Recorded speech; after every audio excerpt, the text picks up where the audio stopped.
يابا السلام عليكم. احنا ناس كسبه بينا بالالف واحد، باعلهم كلهم شباب عطاله بطاله، ورانا اجارات، ورانا مسواق، ورانا مدارس، ورانا ضين، جاي يحاربونا التجاوزات ومحافظ كربلاء ومجلس محافظ كربلاء، لا يخليك على الرصيف، لا يخليك على الشارع، يعني لا رحمك ولا يرحمك الله ولا يشغلك، يعني وين نروح احنا نناشد الشرفاء ولو ماكو شرفاء بالدوله، من الكبير للصغير، خلي يتحدى واحد يقول انا شريف.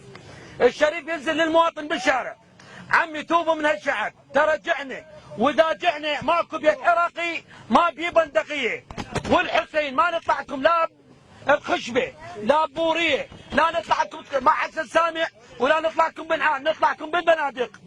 ماكو بيت عراقي بعد صبر ماكو، ماكو صبر. اسمي يوسف فارع اسماعيل البهادلي انا. عمي نسويها بالبنادق، بعد مو بعد صدام حسين، ترحون فدوه صدام حسين. اي والله ترحون فدوه لنعاله. والله شريف وعنده قيره، بس انتم كل قيره ما عندكم. عمي احنا ما نريد معكم لا رواتب، ولا تعطونا من رواتبكم، ولا تعطونا خبز، احنا نشتغل تعبانين هلكانين قاعدين بعجرات، وين نروح؟ ابن المسؤول يطلع عربانه يطلع مثل المطيع، عمي قادرين احنا شو اسمه؟ في امان الله.